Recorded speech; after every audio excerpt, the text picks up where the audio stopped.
Hi, everybody. Thank you for joining me, Living Divinity. So, today I want to talk about just people in general and how I feel like God looks at His children. So, basically, I feel like there's a book in heaven and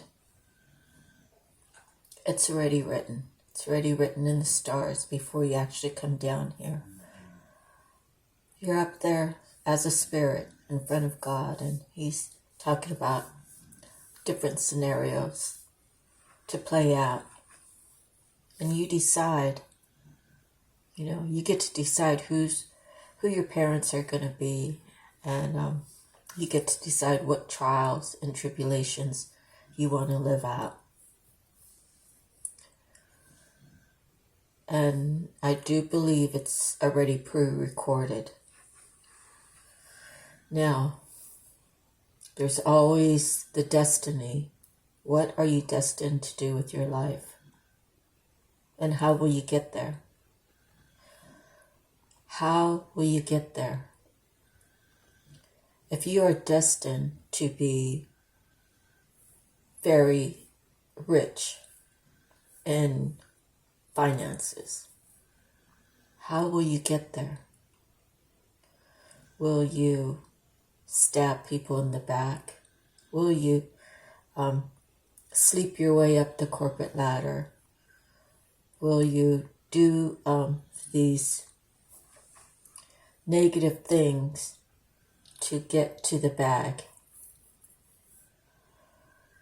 And it's all, life is basically what you experience and how you experience and how you come out on the other end.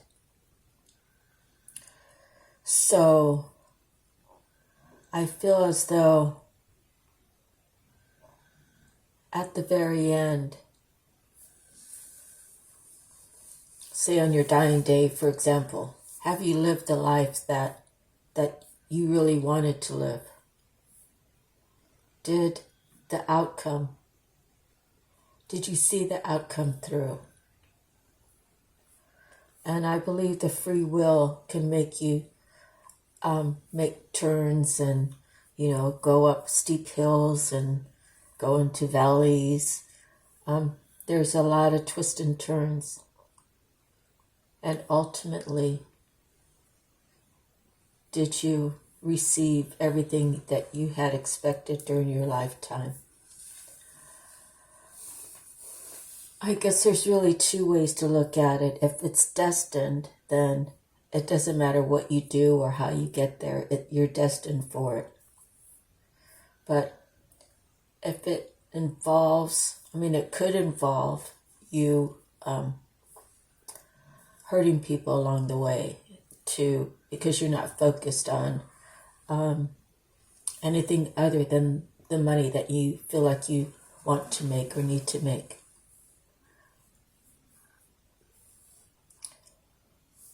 But I believe that if you are destined to be wealthy, some people can't go with you. It would be a trade-off.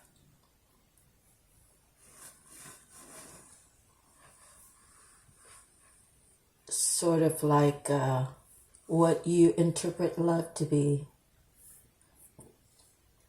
And maybe that person is destined to be poor. Maybe that's what they chose. Well, I want to experience how it is to struggle, because last time I was wealthy. So this time I'll have to struggle, and I want to experience that, Lord. So once you're there and you're living it and you're experiencing it, and you have the opportunity to latch on to another who's destined to be rich, if that person who's destined to be rich holds on to someone who's destined to be poor, the rich person will give up his wealth or her wealth to stay behind with the one that's destined to be poor. So do you see how there could be so many different answers for your life? It's all about making choices. It's all about what you choose. Do you choose to believe lies versus the truth because it gets you more money? And I don't really want to go into how that would all happen, but I've seen it in my own family with properties after, my grandparents gave property here and then had plans for property there. And my grandparents are dead, so people who have taken advantage of it, they don't even care. Maybe deep down inside they care, but their ego keeps them holding on to something that really wasn't theirs. And so I believe that sometimes someone who is destined to be wealthy, I believe that God would take God's choice. It could be the worst person in the world. It could be someone who's been so damaged that God will raise that person up to get on his or her path. And maybe he or she doesn't feel worthy. Maybe he or she feels like, I don't deserve this. Why is God choosing me over someone else to go on this path? You're chosen because over lifetimes you've earned a certain amount of respect or hierarchy in the angel heaven, the God spirit. You've shown through different lifetimes that you can be strong and you can be resilient, and you can, even though maybe you're not on the path now, once you choose to get on the path, you will be unstoppable. And other people will look around and say, why him or her? Why not me? They don't really need to be asking the people who are rising. They need to be talking to God. They need to ask God, why? Can I do what they're doing? Even though maybe I'm on this path right now, can I change my future? Can I change my destiny?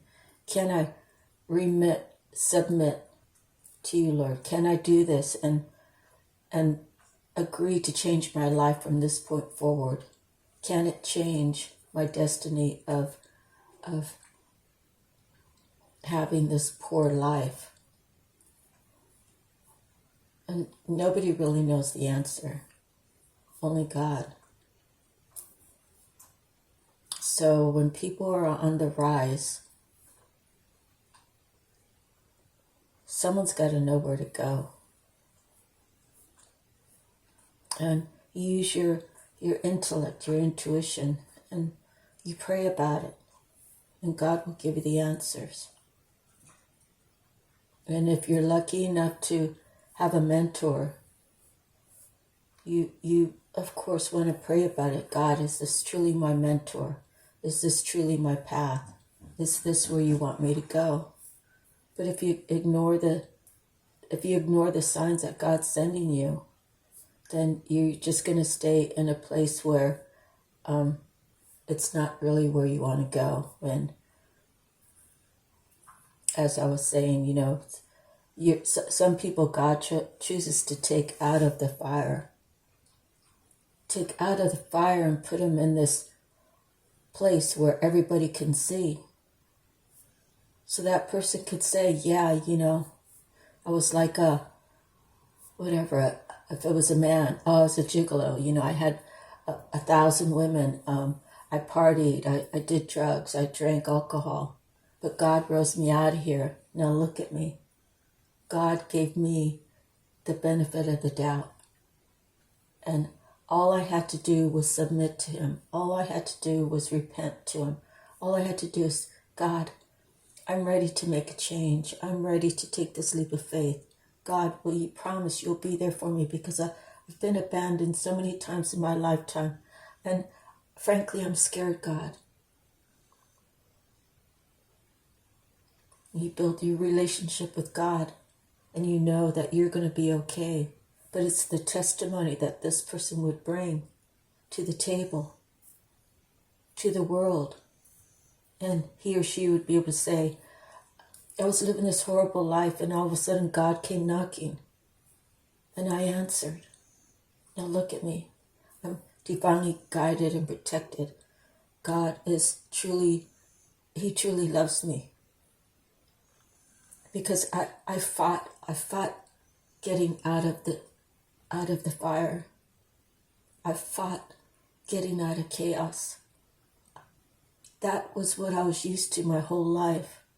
And now God has plucked me out of all the hundreds of thousands, millions of people. He plucked me out because he said, I value everyone. But my son or daughter, I value you, and I'm going to raise you up so you can tell your story. And it'll be a testament of what God did for you in your life.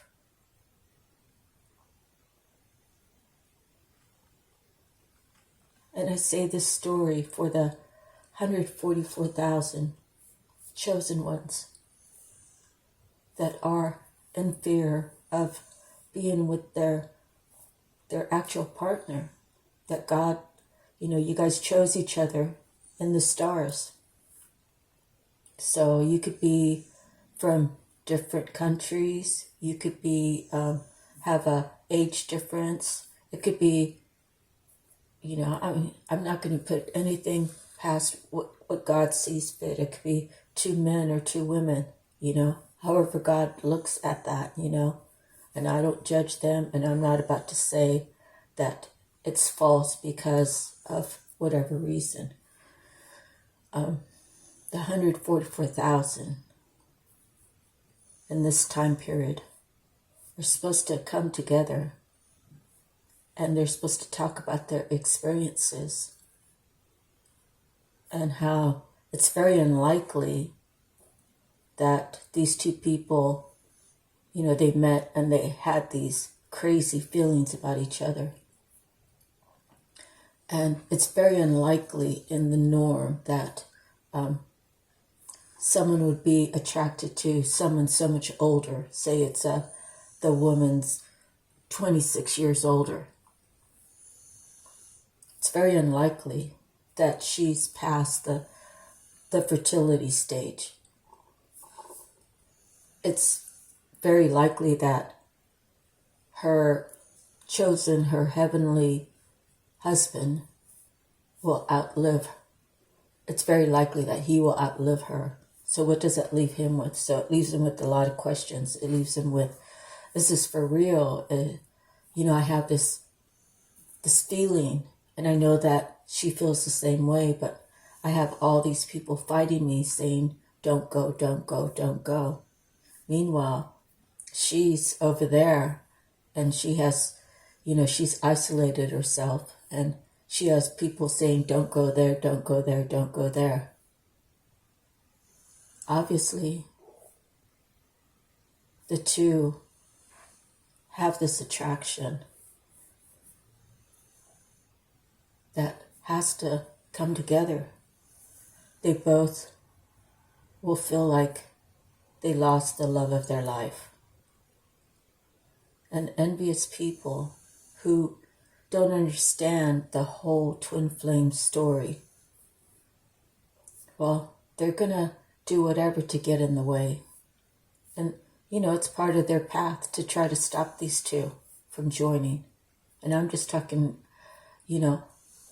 supposed to be basically 70,000 people that are supposed to have a partner in this lifetime that's out of the norm, that carry a lot of power together, power couples. So, I say, I've actually said this to people. Don't talk to them, talk to God. So this has nothing to do with the 144, the chosen ones, I'm not sure what that term is called, the 144, but when I was living on Oahu, I was feeding the birds rice. And so the building across the street had this rock, lava, like fence. And the birds love to eat it there. Well, the resident manager kept telling me not to put it up there. So I was putting it on the sidewalk because the sidewalk belongs to city county. And he was getting the broom and sweeping it all up. And I was telling him to let the birds eat it. If you just give them time, they'll have it gone in 5 minutes. But he just didn't want me to do that. I stopped putting it on the rail, but I put it on the concrete, on the walkway. So I walked by him. I said, let the birds eat. And he's like, fuck you, bitch. I said, oh. And I don't even know what I was yelling to him, but I was yelling to him about God. It was like, you don't talk to people like that. God can hear everything you're saying. And no, that's not nice what you're saying. Let the birds eat. And I yelled at, like, I was in Makiki. The blocks are some areas are kind of small. So the block probably had like 6 or 8 houses before you got to the main road. And halfway down, I was yelling at him the whole time. And then, well, he was gone for about 2 or 3 weeks. I was like, oh my God, did he die? And well,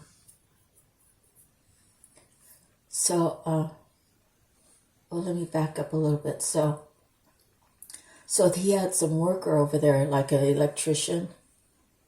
And I walked by and I was telling him, yelling that he needs to talk to God.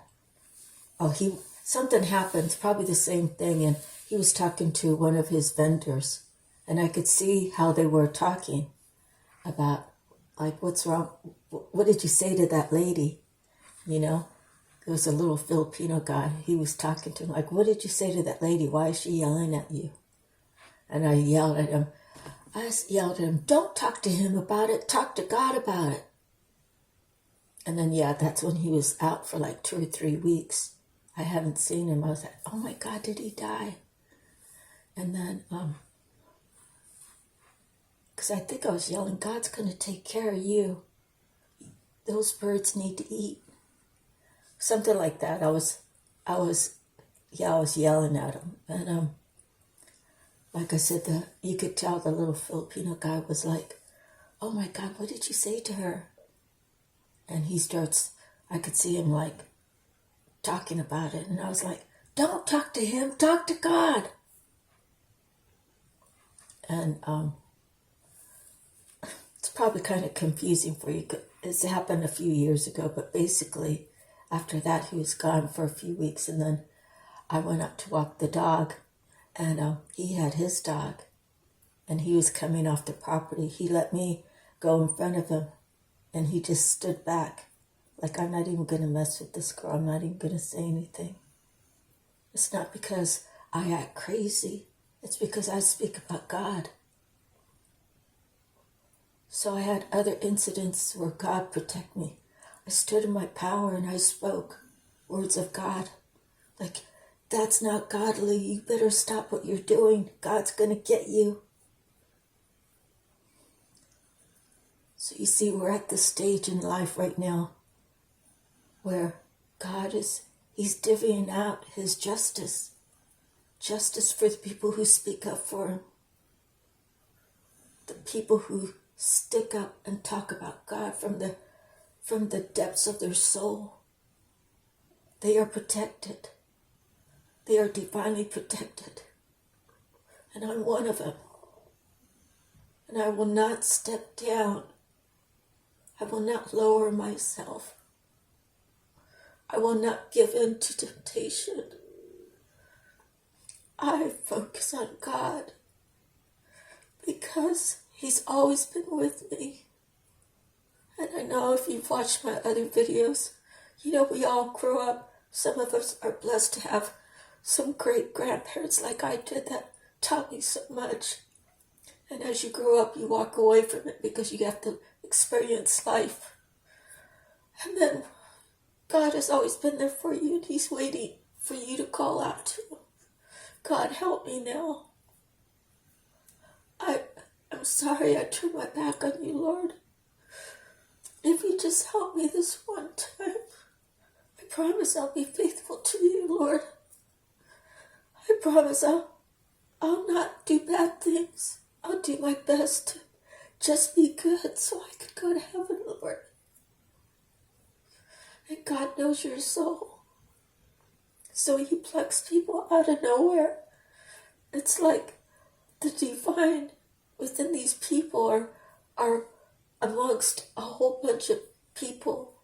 Some people could see the spirit of that person and say, oh, I knew you were going to do great things.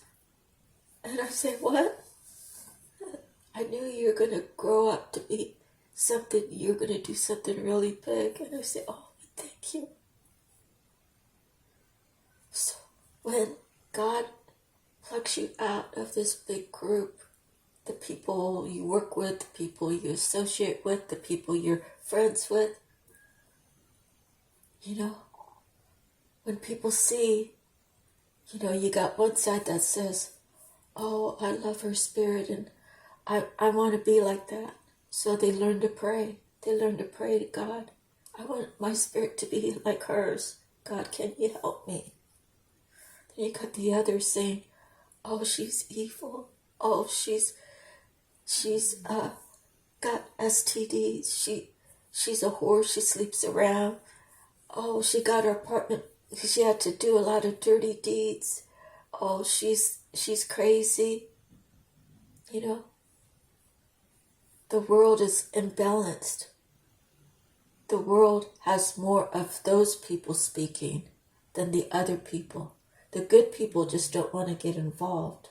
The good people say things that are very kind and genuine, but they won't speak up for you when you're away, and then the negative people come and talk about you because their spirit's not strong enough, or we've been trained to mind our own business. We've been trained to say it has nothing to do with me, so why? Why? Because the good people need to learn to value.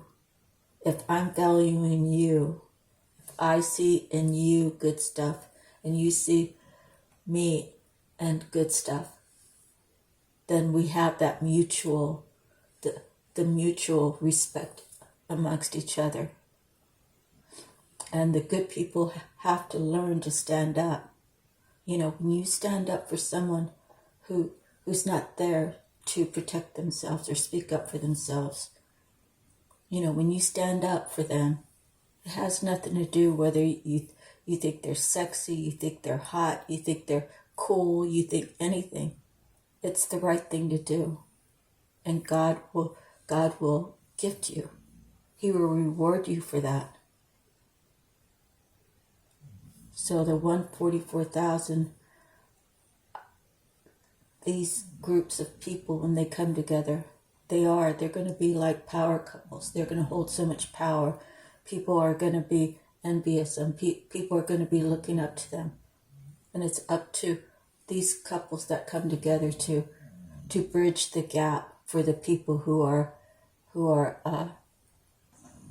not quite there yet, or people who aren't even close. It's for us to tell our story, this tremendous love story, this connection that neither of us have felt ever in our lifetime. Not with our parents, not with another person, not with a sibling. It's a connection that can't be broken. It's a connection that once you recognize what it is, once you recognize that it is the power of God, the power of love, this special power that God has gifted you with, the power, there's so much love that if you ask someone else, they don't have the first clue, they don't have an answer for you because they don't feel what you feel. They'll never feel it in their lifetime. There's only 144,000 people during this time period that have this push and pull. So if your partner doesn't come through, if you've given him or her every opportunity, then God will close that door and he'll give you another one. Or I walk off the path. And I'm not walking off the path because if I walk off the path, I'm not guaranteed heaven. I'm not guaranteed heaven walking the path, but I have a better chance to go to heaven walking the path that God has put before me.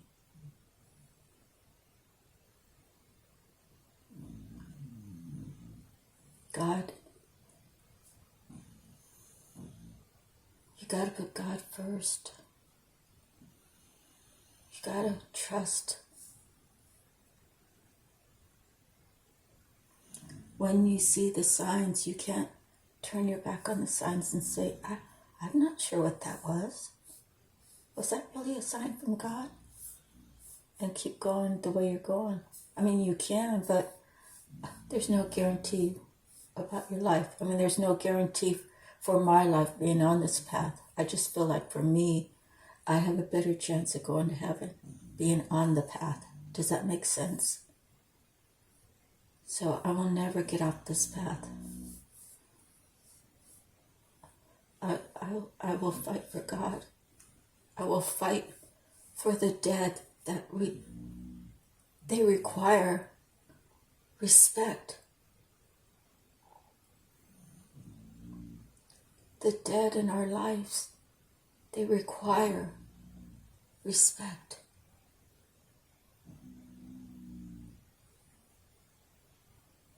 Jesus is God's Son. And I always think, I feel like Jesus is my brother. And he did do good things. But God is God. You just love people in general. And you leave the world better than how you found it. So I've lived in 2 different places since I found God. And I've left both places better than I found it. Now I'm on to a new journey soon. And I'll do the same. I will trigger people by speaking of God. And it could be a loud voice or it could be a soft voice. And I'll continue to do my work here and when I go for a walk. Just as Jesus did. As close to Jesus as possible. I will walk.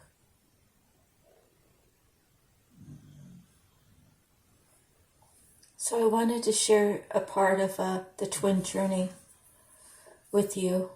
And I want to live by faith that God will come through in whatever my needs are.